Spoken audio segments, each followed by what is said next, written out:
Good morning all of you. Next अपने classification में part B, और पार्ट बी में नेक्स्ट अपना संगठन के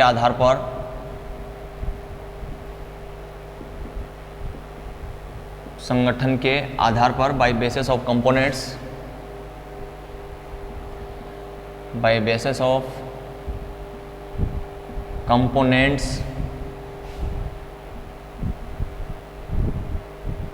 कंपोनेंट्स के बेसिस पे अपने पास क्या पढ़ेंगे हम, क्लासिफिकेशन पढ़ेंगे किसका, पॉलीमर का।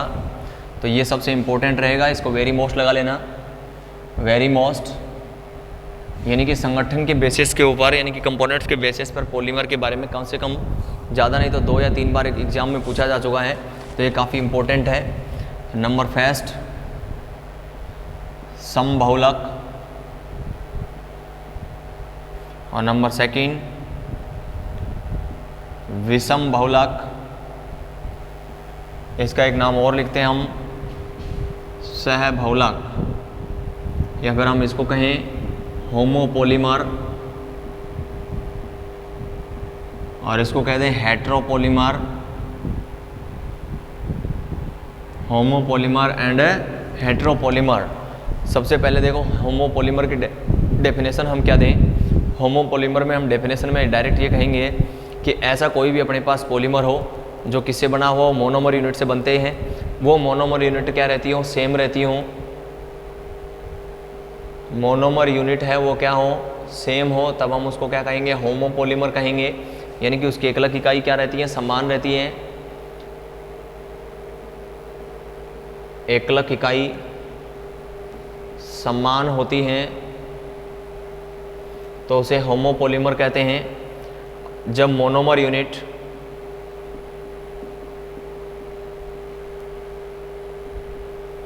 डिफरेंट होती हैं, जब मोनोमर यूनिट क्या होती हैं, डिफरेंट होती है, यानी कि अलग अलग होती हैं, उसको हम क्या कहते हैं, विषम बहुलक कहते हैं, या फिर क्या कहते हैं, हेट्रोपॉलीमर कहते हैं। तो समबहुलक की अपने पास डेफिनेशन क्या आई कि वह पॉलीमर जिसके अंदर एकलक इकाइयाँ क्या होती हैं, समान होती है, उसको क्या कहेंगे हम, होमोपॉलीमर कहेंगे।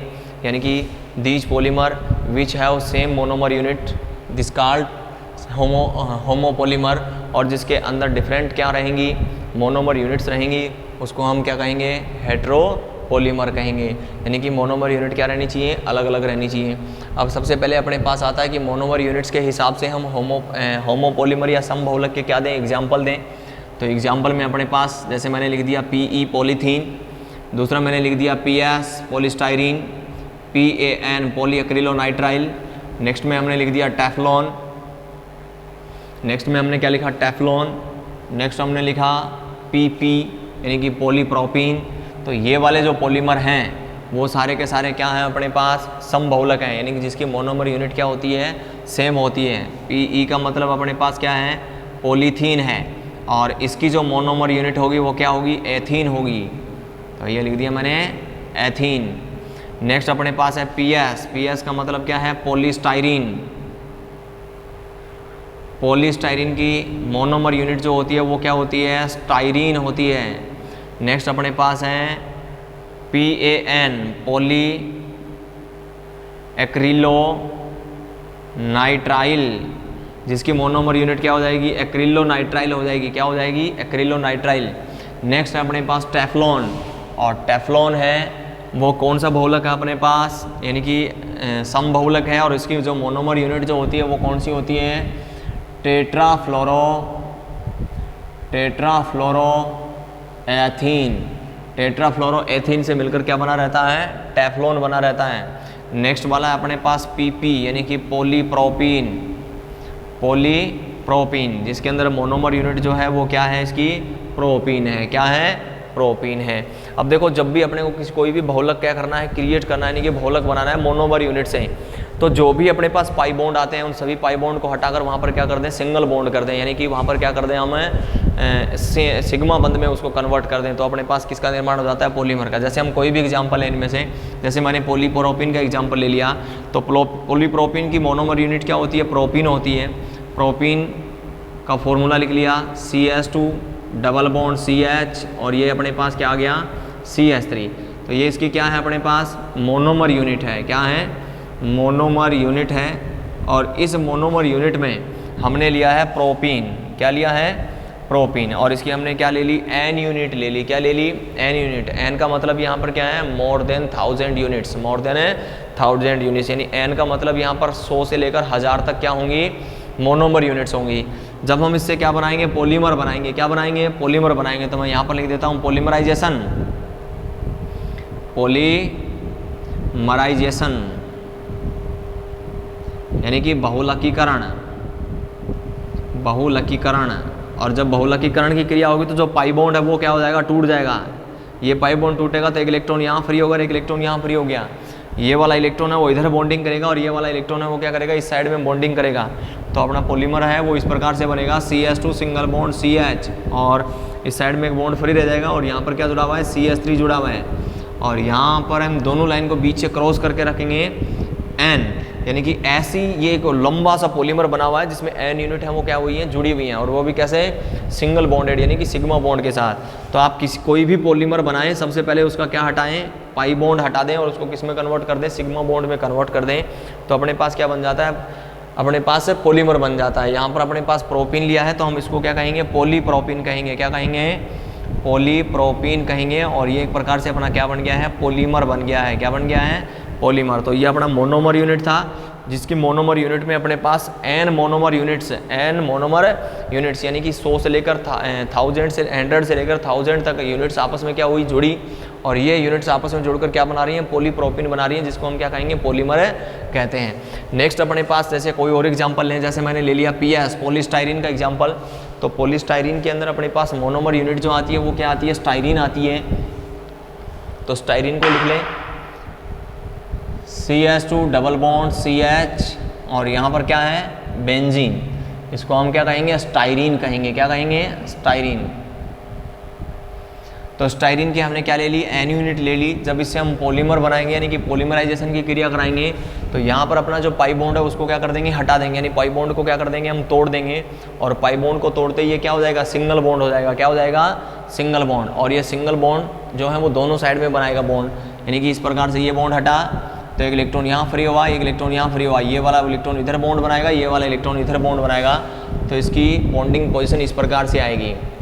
और यहाँ पर जुड़ा हुआ है बेंजीन, और हम इसको क्या कर लेंगे? इस प्रकार से कोष्ठक में क्या कर देंगे? बंद कर देंगे, और N क्या लगा देंगे? इसके आगे लगा देंगे। और ये हम कहेंगे कि ये पॉलीस्टाइरीन है। और ऐसी जो स्टाइरीन जो है वो ऐसी यूनिट्स हैं वो N बार जुड़ी हुई हैं, यानी कि इस साइड में बहुत सारी कई बार जुड़ी हैं, और जुड़कर इसने क्या बनाई है? पॉलीस्टाइरीन बनाया है। क्या बनाया है? पॉलीस्टाइरीन बनाया है। पॉली का मतलब क्या होता है? मैनी, यानी कि अनेक सारी यूनिट आपस में क्या हुई है? ऐड हुई है, जिससे क्या बना है? अपना पॉलीस्टाइरीन बहुलक बना है। नेक्स्ट अपने पास आता है विषम बहुलक, जिसको हम कह सकते हैं सहबहुलक, यानी कि हेट्रोपॉलीमर। तो हेट्रोपॉलीमर हम किसको कहेंगे? कि ऐसा बहुलक जिसके अंदर जो मोनोमर यूनिट्स जो होती हैं वो क्या होती हैं? डिफरेंट होती है, यानी कि अलग अलग होती हैं। और जब मोनोमर यूनिट्स डिफरेंट यानी कि अलग अलग होंगी तब हम उसको क्या कहेंगे? विषम बहुलक कहेंगे। क्या कहेंगे? विषम बहुलक कहेंगे। अब विषम बहुलक के हम क्या लिखते हैं? एग्जाम्पल लिखते हैं। जैसे नाइलॉन के बहुलक हैं, जैसे अपने पास टेरिलीन है, जिस प्रकार से अपने पास ग्लिप्टल है, जिस प्रकार से अपने पास ब्यूना S है, ब्यूना N है। तो ये वाले बहुलक हैं वो सारे के सारे किसके एग्जाम्पल हैं? विषम बहुलक के एग्जाम्पल हैं। फॉर एग्जाम्पल विषम बहुलक के एग्जाम्पल में example number 1 nylon 6,6, nylon 2,6, nylon 6। तो अपने पास नाइलॉन 6 समबहुलक में आ जाएगा। नाइलॉन 6,6 और नाइलॉन 2,6, क्योंकि इसके दोनों मोनोमर यूनिट क्या रहेंगी? अलग अलग रहेंगी। नेक्स्ट अपने पास आता है Buena S, Buena N। Next हम लिख सकते हैं टेरिलीन, जिसका दूसरा नाम क्या है? डेक्रॉन। नेक्स्ट अपने पास है ग्लिप्टल। तो ये सारे के जो सारे बहुलक हैं वो किस प्रकार के बहुलक हैं? विषम बहुलक हैं, यानी कि हेट्रोपॉलीमर हैं। तो ये वाले एग्जाम्पल अपने किसके हो गए हैं? हेट्रोपॉलीमर के हो गए हैं। एक एग्जाम्पल हम क्या कर लेते हैं? कंप्लीट कर लेते हैं, ले लेते हैं, यानी कि बहुलक है वो किस प्रकार से बनेगा। जैसे हमने सबसे पहले ले लिया नाइलॉन 6,6, नायलॉन 6,6। तो नायलॉन 6 की जो मोनोमर यूनिट होती हैं, मोनोमर यूनिट जो होती हैं यानी कि एकलक इकाइयाँ जो होती हैं वो अपने पास दो होंगी। पहली जो मोनोमर यूनिट होगी वो होगी हेक्सामेथिलीन, हेक्सामेथिलीन डाईएमीन, और फॉर्मूला हम लिखेंगे NH2CH2 के होल 6 NH2, यानी कि यहाँ पर मैथिलीन कौन से ग्रुप को कहते हैं, हम CH2 ग्रुप को कहते हैं। हेक्सा यानी 6 बार और डाईएमीन यानी कि NH2 और NH2, हेक्सा मैथिलीन डाईएमीन। और सेकंड जो होगी अपने पास वो कौन सी होगी, एडिपिक एसिड, एडिपिक एसिड। तो दो अपने पास क्या ले लिया हमने, मोनोमर यूनिट ले ली है इसकी। एडिपिक एसिड का फॉर्मूला होगा डाइकार्बोक्सिलिक एसिड, कोई हम इसमें जिसमें 6 कार्बन आएंगे, डाइकार्बोक्सिलिक एसिड जिसमें 6 कार्बन आएंगे उसको हम क्या कहेंगे, एडिपिक एसिड कहेंगे, यानी कि HCOC की होल 4 और COOH। तो ये अपने पास क्या आ गई, इसकी मोनोमर यूनिट आ गई। देखो इसका नाम हमने नायलॉन 6,6 रखा है। नायलॉन 6,6 इसका नाम हमने किस प्रकार से रखा है कि अपने पास जो दो मोनोमर यूनिट हैं उन दोनों मोनोमर यूनिट में कितने कितने कार्बन है, 6 कार्बन है। इसमें भी 6 कार्बन है और यहाँ पर भी कितने कार्बन है, 6 कार्बन है। इसलिए इसका नाम क्या रखा हमने, नायलॉन 6,6 है। यहाँ पर हम बात करेंगे नायलॉन 2,6 नाम रखा है इसका। तो नायलॉन 2,6 नाम रखने का रीज़न क्या है यहाँ पर कि यहाँ पर एक जो मोनोमर यूनिट है उसमें 2 कार्बन है और दूसरी जो मोनोमर यूनिट है उसमें कितने कार्बन है, 6 कार्बन है। इसलिए हमने इसको क्या कहा, नायलॉन 2,6।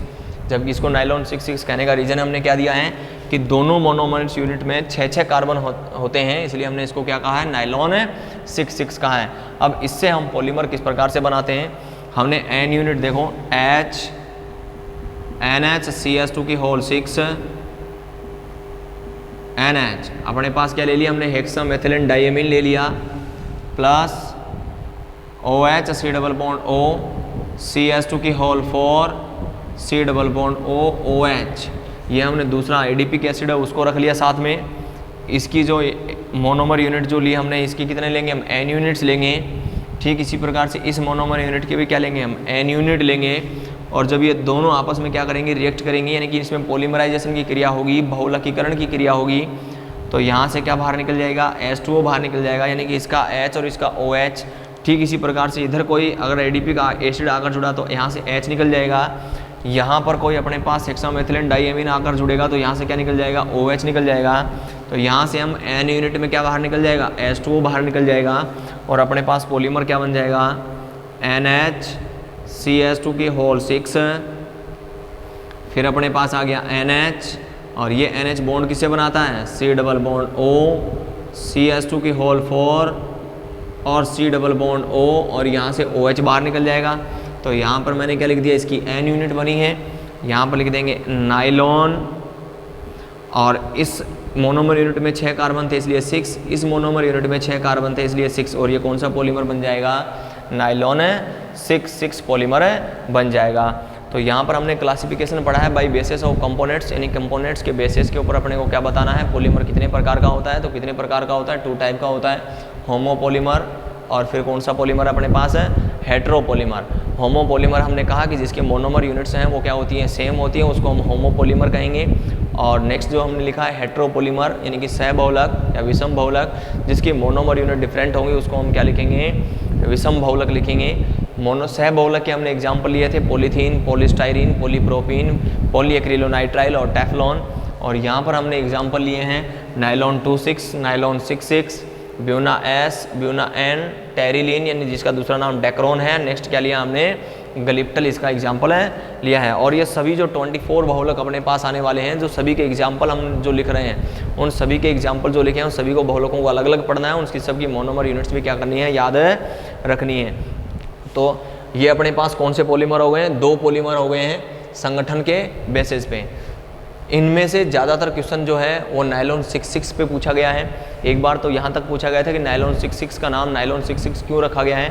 तो इसका रीज़न क्या देंगे हम कि नायलॉन 6 के अंदर जो दोनों मोनोमर यूनिट्स हैं, नायलॉन 6,6 के अंदर जो दोनों मोनोमर यूनिट्स हैं, दोनों मोनोमर यूनिट में 6 कार्बन प्रेजेंट होने के कारण हम इसको क्या कहते हैं, नायलॉन 6,6 कहते हैं। नेक्स्ट अपने पास जिस प्रकार से टेरिलीन का दूसरा नाम ही क्या है, डेक्रोन है। तो या तो अपने से टेरिलीन पूछा जाएगा या फिर अपने से क्या कहा जाएगा, डेक्रोन कहा जाएगा।